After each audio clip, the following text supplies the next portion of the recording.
नमस्कार। हिंदी साहित्य की ऑनलाइन कक्षा में आपका हार्दिक स्वागत है।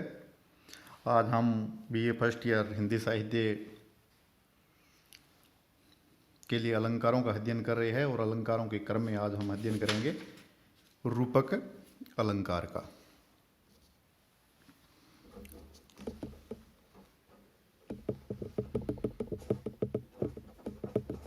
रूपक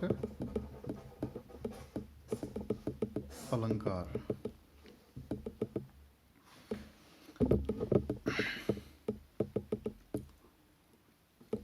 परिभाषा में देखो आप, जहां एक वस्तु पर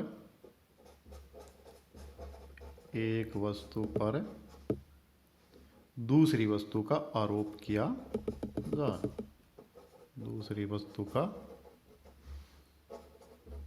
आरोपण करना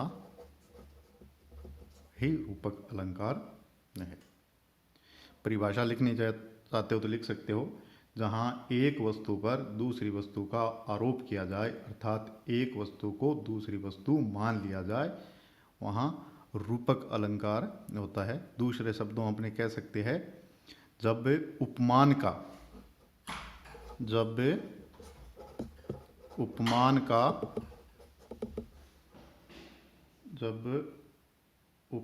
का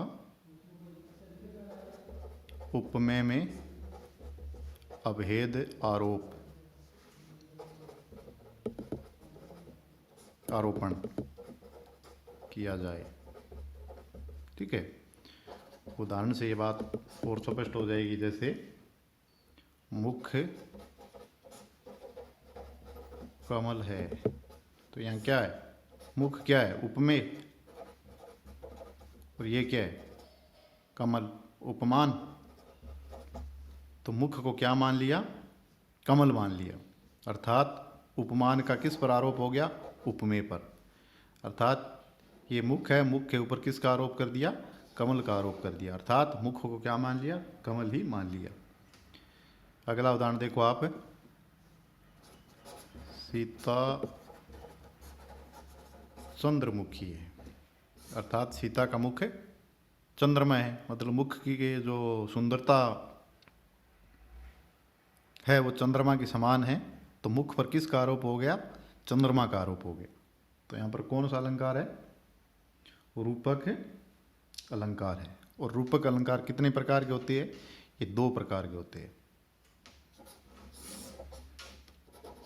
एक होता है निरंग रूपक और दूसरा होता है सांग रूपक।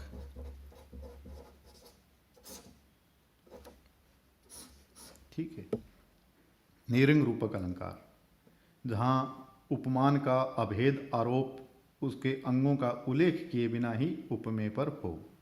अर्थात उपमान का आरोप कर दिया जाता है लेकिन उपमान के अंगों का आरोप उपमेय पर नहीं किया जाता। वहां पर कौन सा अलंकार होता है? निरंग रूपक अलंकार होता है। उदाहरण के लिए, चरण कमल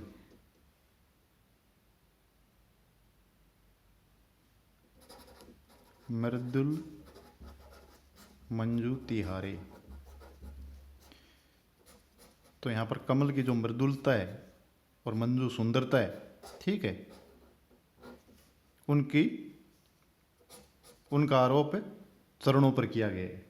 जबकि कमल के जैसे अन्य गुण है, जैसे रंग है, खुशबू है, ठीक है, इत्यादि का आरोप नहीं हुआ। तो यहाँ पर कौन सा अलंकार है? निरंग रूपक अलंकार है। मतलब अंगों का आरोप नहीं किया जाता। सांग रूपक अलंकार में देखो क्या होता है,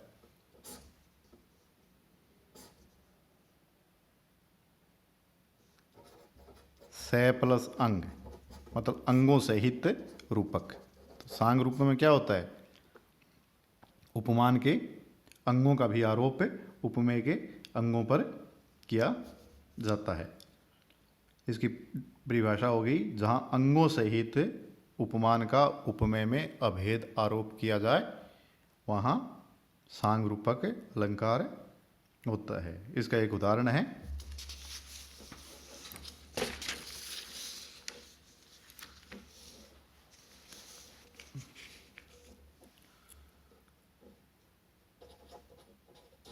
उदित उदयगिरी मंच पर रघुवर बाल पतंग बिकसे संत सरोज सब हर्षे लोचन भृंग।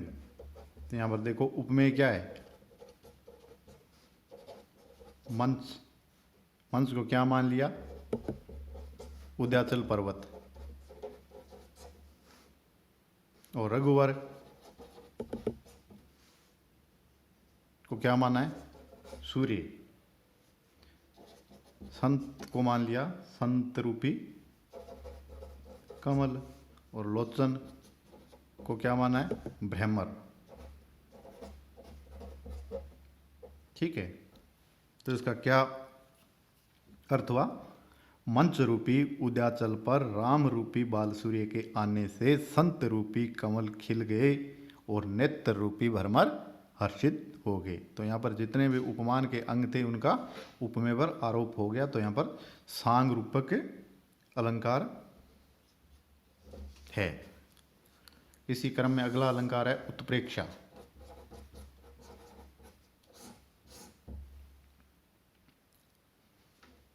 उत्प्रेक्षा में संभावना की जाती है, ठीक है, या अनुमान लगाया जाता है।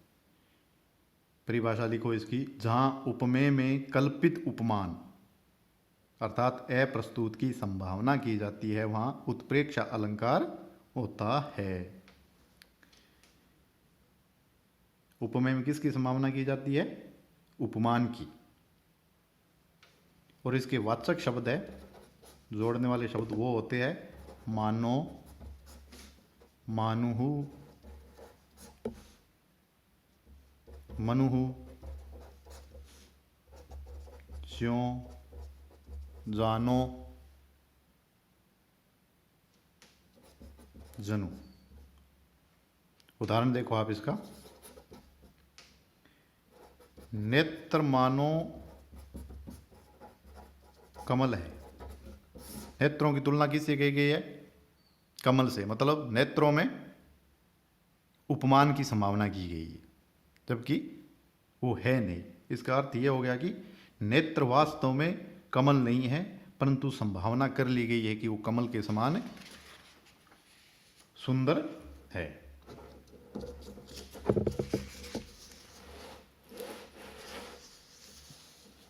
दूसरा उदाहरण, अति कटु वचन कहती केकई।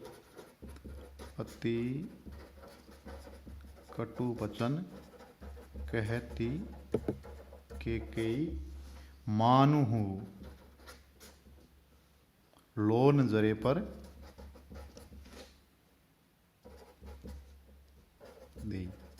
मतलब केकई के वचन इतने कठोर है कि ऐसा लग रहा है मानू कि लोन जरे पर देती जले पर नमक का छिड़काव कर रही है।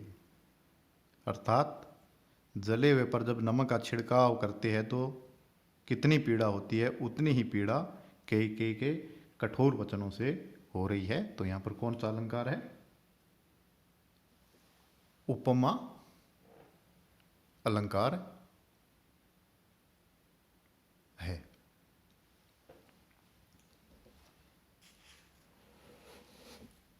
ये दो प्रकार के होते हैं, वस्तु उत्प्रेक्षा,